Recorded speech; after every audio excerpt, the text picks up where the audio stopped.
The old woman was shaking before she even made it through the automatic doors. She came in just before noon on a Tuesday in late November, the kind of cold that bites through everything a person can afford to wear. The parking lot at Meadow Ridge Foods was slicked with frost nobody had gotten around to salting yet, and she moved across it slowly, one careful step at a time, both arms held slightly out for balance, the way people do when the ground beneath them cannot be trusted. She had on a thin navy cardigan over a house dress, the kind of outfit that was fine for an afternoon errand in October, but was not built for this. By the time she reached the entrance, her lips had gone pale, and she was trembling from the shoulders down. Denise Carter was the one who saw her first. Denise was 29 years old, and she had worked Register 4 at Meadow Ridge Foods for going on 3 years. She had started part-time to bridge the gap after her hours got cut at the dry cleaner, and then the dry cleaner closed, and part-time at Meadow Ridge became full-time. And now, full-time was what she had. She wore a green vest with a name tag that read Denise in block letters, and she kept her locks pinned back under a clip because the store required hair restraint for food safety reasons, even at the registers, which had always struck her as a policy that had very little to do with actual food. She made $14.30 an hour. She had a daughter named Bria, who was 6, and Bria's after-school care cost $240 a month, which was what made $14.30 feel like it was always just a little less than what the month required. She had gotten Bria to school that morning on the number 14 bus, the one that ran along the East Corridor and was almost never on time in November, and she had stood at the stop for 11 minutes in the wind before it came. Bria had worn her purple coat, the thick one with the hood, and Denise had zipped it up all the way and pulled the hood string until it cinched around Bria's face, and Bria had said she looked like a seal, which was exactly the kind of thing Bria said. Denise had laughed and checked the time on her phone, and they had made it to school with 4 minutes to spare, which counted as a good morning. The bus back took 23 minutes, and she had used that time to go over the week in her head. The electric bill, the Thanksgiving groceries, the $140 for Bria's after-school care that was due Friday, the small dental copay she had been putting off since September. The math never came out differently no matter how many times she ran it. It always landed in the same place, which was that she was making it, but not by much, and never with anything left over that didn't have somewhere else to be. She'd clocked in at 8:56, 4 minutes early. She'd said good morning to Patrice. She had checked that her register tape was adequate and wiped down the belt and done all the small routine things that make a shift go correctly when they are done at the beginning. She was good at her job. She knew she was.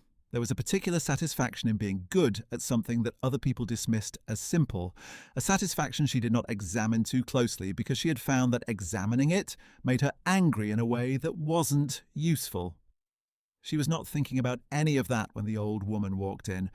She was thinking that the woman was cold in a way that looked like it hurt.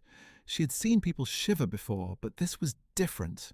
This was the involuntary, sustained kind of trembling that a body does when it has been cold too long, and cannot stop even once it gets somewhere warmer. The woman had a small canvas shopping bag folded under one arm and was moving toward the produce section with the deliberate focus of someone who had a specific errand and intended to complete it. She was not going to ask for help. Denise could read that in the set of her jaw and the way her eyes tracked straight ahead. Denise watched her for a moment.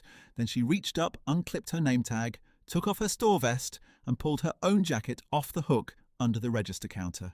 It was a dark burgundy zip-up fleece. Not expensive.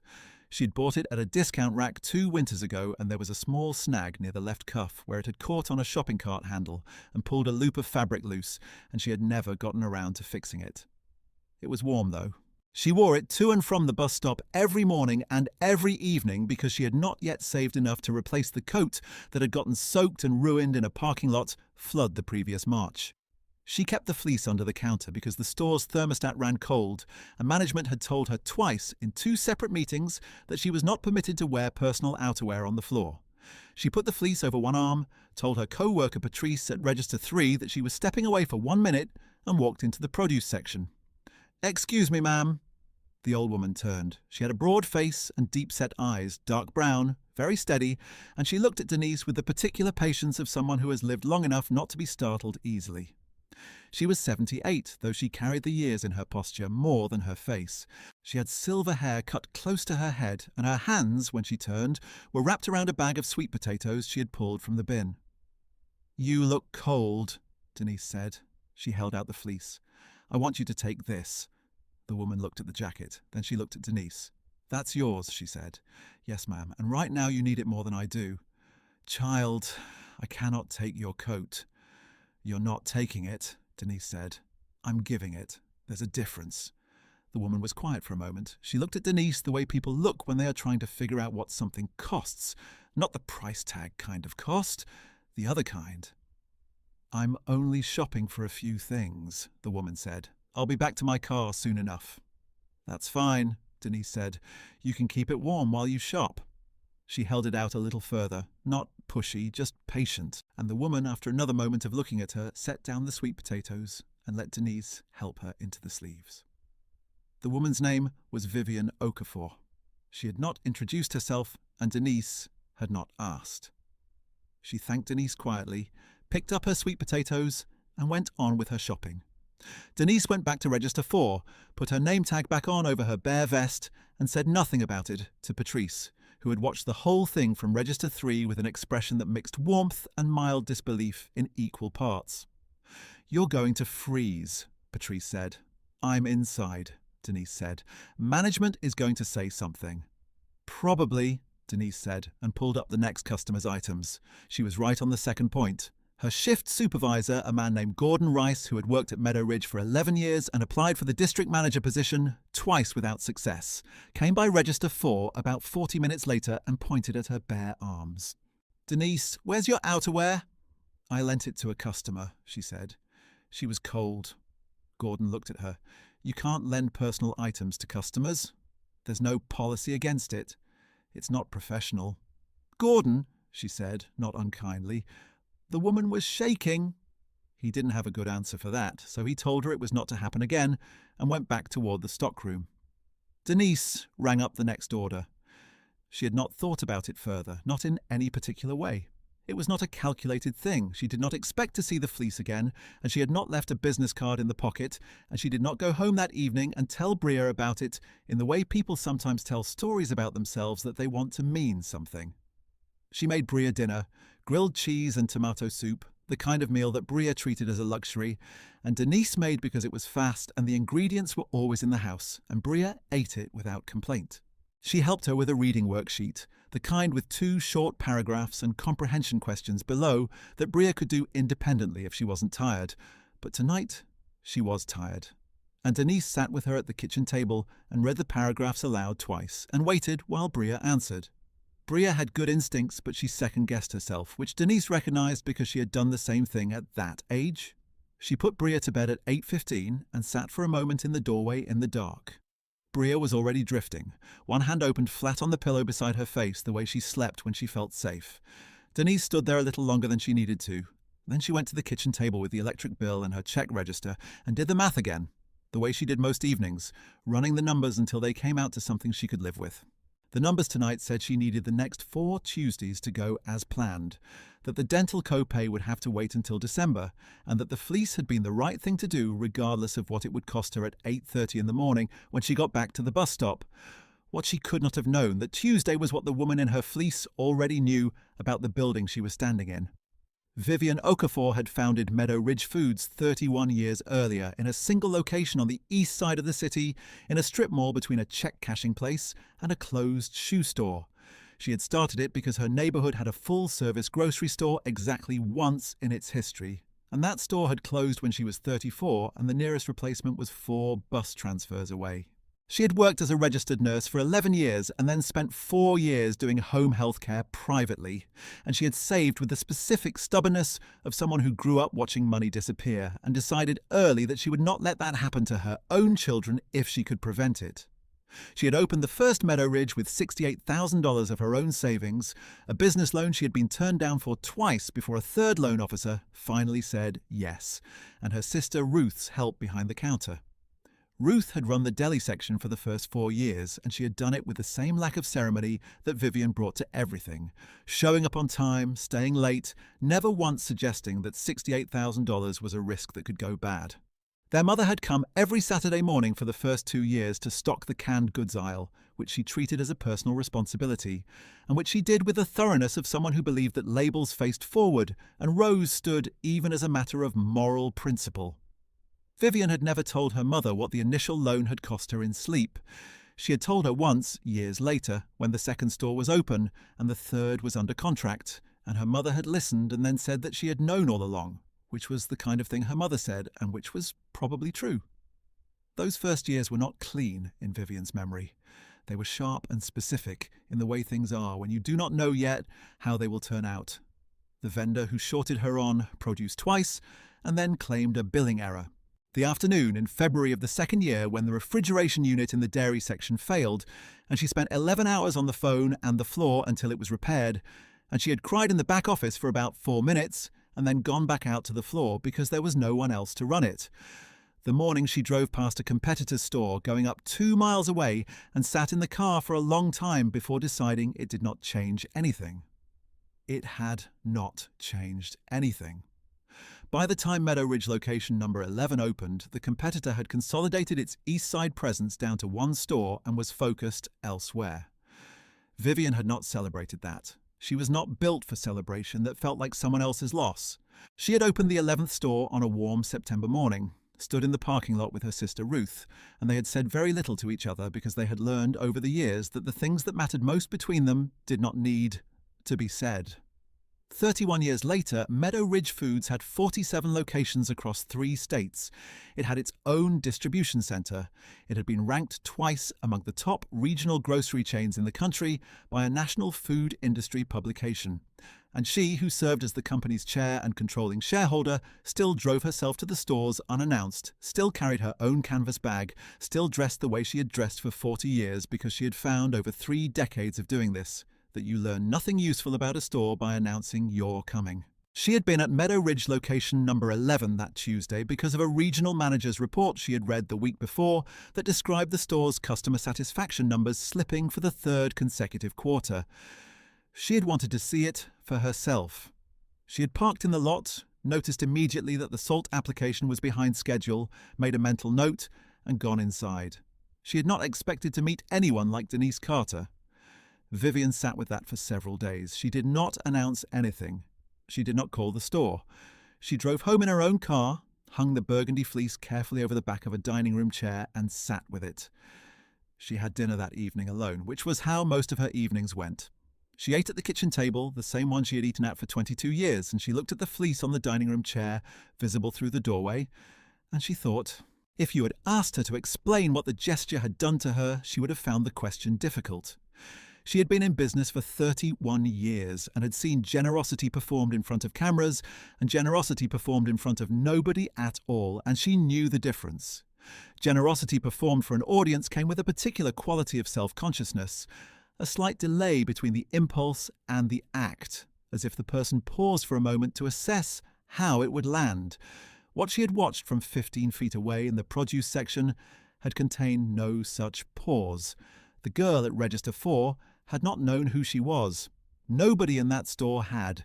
She had been a cold old woman in a thin cardigan moving slowly through the produce section, and that girl had taken the coat off her own back.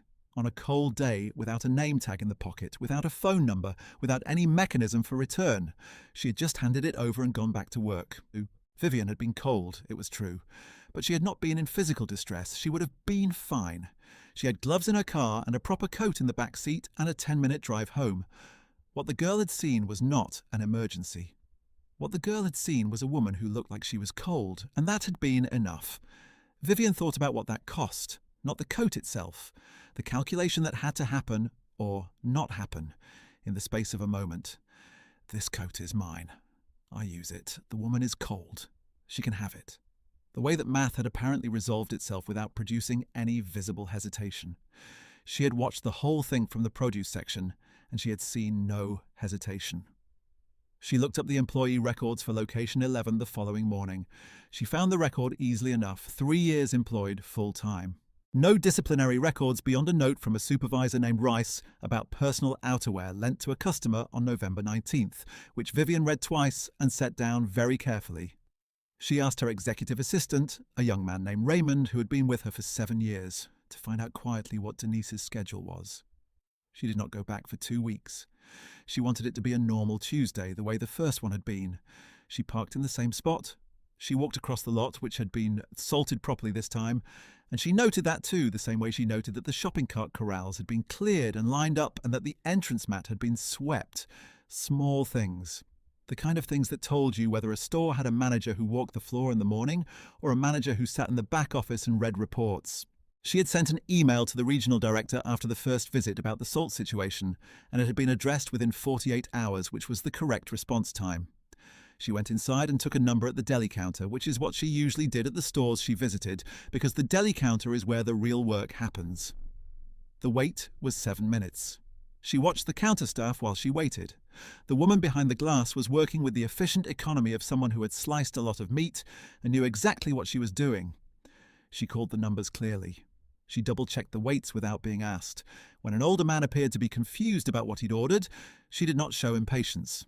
She showed him the options again, pointed at the labels, and let him decide in his own time. Vivian watched all of this. She watched the floor. She watched the checkers. Denise was on register 4.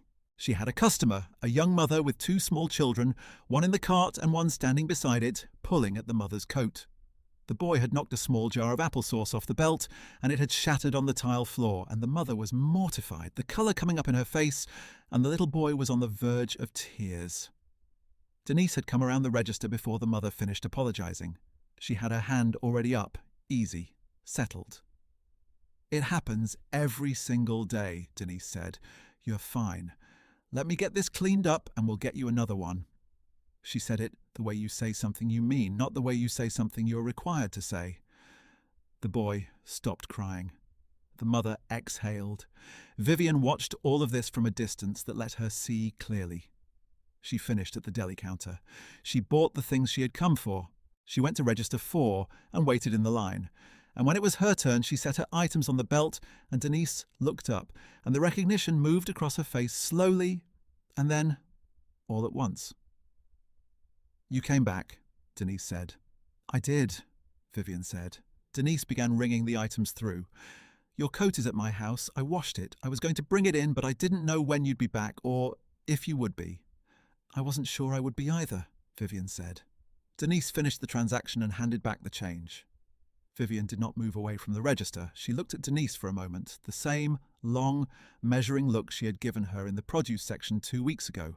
"What would it take," Vivian said quietly, "for you to come and have a cup of coffee with me after your shift?" Denise looked at her.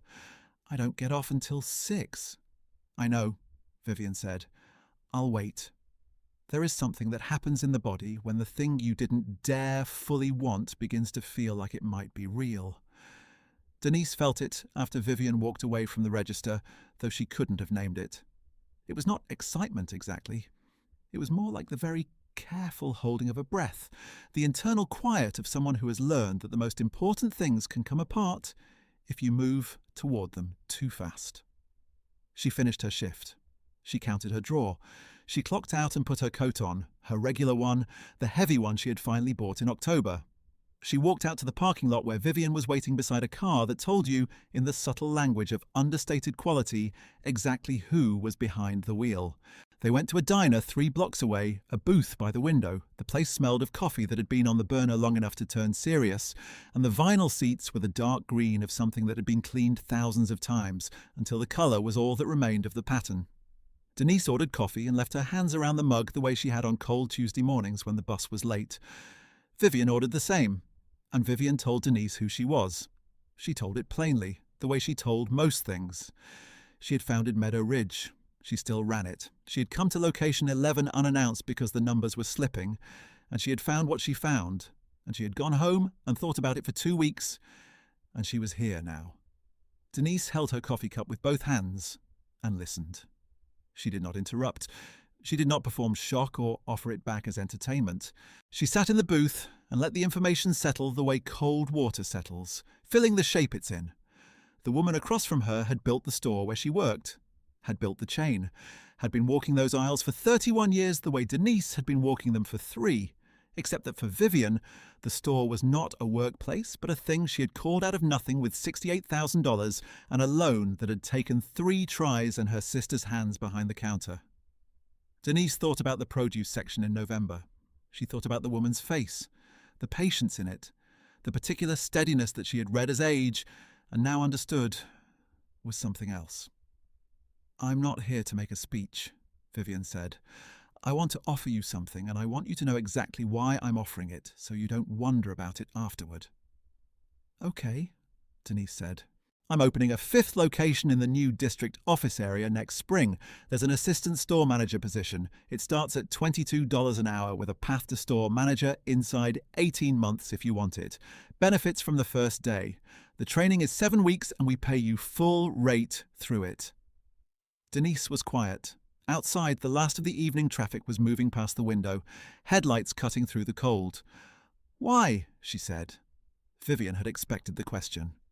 "Because I have spent 31 years trying to build a company where the people who work in my stores treat the people who shop in them the way you treated me. Most days I do not know whether that is actually happening, because I can't be everywhere. Every now and then, I get to see it." "You were cold," Denise said. "That wasn't a strategy." "I know that," Vivian said. "That's the point." The silence between them was not uncomfortable. It was the kind that comes after something true has been said, and both people know it. "I have a daughter," Denise said. "She's 6. The new store, the one you mentioned, is it on this side of the city?" "It is. 6 minutes from this diner." Denise looked at her. "Can I ask you something?" "Yes." "When you came in that day, in November, you came in cold on purpose?" Vivian considered the question. "I came in to see what the store actually looked like. The cold was the cold. But the cardigan." "Child," Vivian said, and there was something in her voice that was not quite amusement but was close to it. "I dress the way I dress. I always have. I didn't expect someone to take the coat off their back. Most people don't." Denise looked down at the coffee cup. She thought about Bria. She thought about the electric bill on the kitchen table. She thought about the burgundy fleece with the pulled loop near the cuff, hanging somewhere in Vivian's house, clean and folded, waiting to be returned. "I'd like to bring you your coat," she said, "before I give you an answer." Vivian smiled at that. It was a real smile, the kind that lives in the corners of the eyes. "That sounds right," she said. They exchanged numbers. They finished their coffee. They walked out into the cold together, and Vivian pulled her coat around her, the good one she had not worn into the store, and Denise tucked her chin into her collar, and they parted at the parking lot's edge. Denise called her sister that night after Bria was asleep. "She owns the whole chain," her sister said. "All 47 stores," Denise said, "and she wants to promote you. She wants to offer me a position. I haven't said yes yet." "Denise, why haven't you said yes yet?" Denise thought about how to explain it. It was not that she doubted the offer was real. It was not that she was afraid of the work. It was something else, something quieter, the particular vertigo of a door opening that you had stopped expecting. When you have done the math for long enough and the math keeps coming up the same way, you develop a careful relationship with hope. You hold it at a measured distance. You don't let yourself need it too much. "I think I need to return her coat first," she said. Her sister was quiet for a moment. "That's a very you thing to say." "Is it bad?" "No," her sister said. "It's just very you." She brought the fleece the following Saturday. Vivian lived in a house on the north end of the city, a good house, not a showy one, the kind of house that says its owner has been comfortable for a long time and stopped needing to prove it. Denise parked at the curb and sat for a moment. Bria was in the back seat. "Is this a fancy house?" Bria asked. "It's a nice house," Denise said. "Are we going in?" "Just for a minute." Vivian came to the door before they were halfway up the walk. She had the kind of presence that fills a doorway without effort, not because of size, but because of stillness. She looked at Bria with an expression that Denise had not expected, not the polite, distanced warmth adults sometimes perform for other people's children, but genuine interest. "You must be Bria," she said. Bria looked up at her. "How do you know my name?" "Your mother told me," Vivian said. "Come inside. It's cold." They sat in Vivian's kitchen, which smelled of ginger and coffee, and something baking that turned out to be sweet potato pie. Bria, who had been cautious and watchful since the car ride over, sat very straight in her chair with the precise posture of a child trying to behave well in an important situation. Vivian sliced the pie and set a piece in front of her without asking if she wanted it. "Thank you," Bria said. "You have good manners," Vivian said. "Your mama raised you right." Bria looked at Denise with an expression that said clearly that this was a point she intended to remember and deploy later. Denise set the folded fleece on the table. "It's washed," she said. "I got the snag in the cuff if you want it, but it's not very noticeable." Vivian picked it up, turned it over in her hands. She held it for a moment the way people hold things that have become more than they were. "Yes," Denise said. Vivian looked at her. "To the position," Denise said. "I want to say yes." Vivian set the fleece down. She looked at Denise for a long moment, and what was in her face was something Denise would spend a long time trying to describe to people later and never quite get right. It was not triumph. It was not even simple happiness. It was closer to the quiet satisfaction of someone who believed for a long time in a thing they could not see, and then saw it. "Good," Vivian said. "That's good." They stayed another hour. Bria had 2 slices of pie and asked Vivian 17 questions, which Vivian answered with the specific gravity of someone who has found a 6-year-old's questions to be among the more interesting ones she receives. Denise watched her daughter sit in that kitchen and felt something loosen in her chest that had been held tight for a very long time. If you had asked her even then what the right word for it was, she might have said relief, or she might have said rest. The particular kind of rest that comes not at the end of a single hard day, but at the end of a long season of hard days, when the season finally turns. She drove home with Bria in the back seat, talking about sweet potato pie, and whether the lady's house had always smelled that nice, or if she cooked it that way on purpose.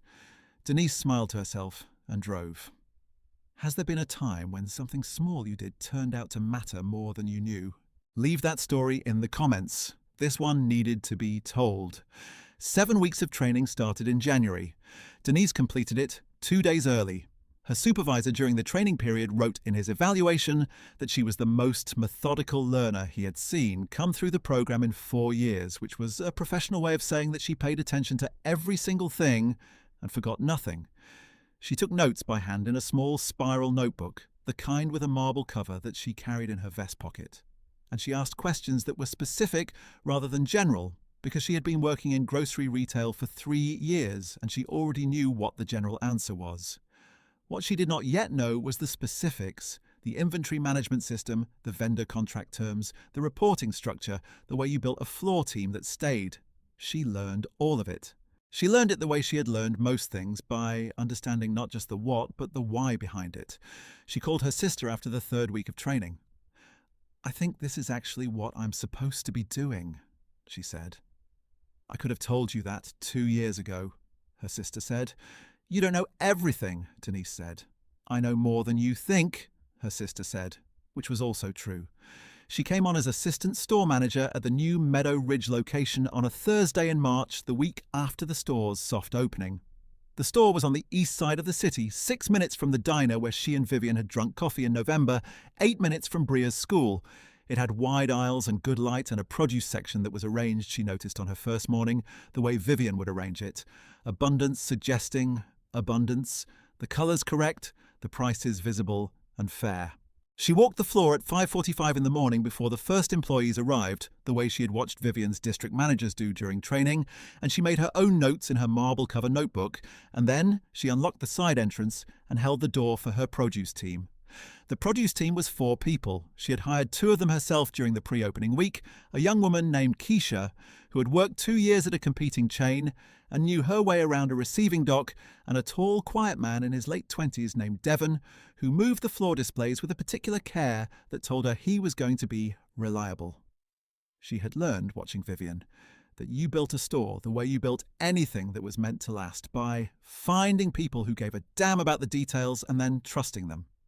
$23.40 an hour. Full benefits for her and for Bria. The after-school care concern dissolved like fog when the sun hits it. She talked to Vivian once a week, always on Wednesdays, a call that had started as a formal check-in during training and had become something else without either of them deciding it would.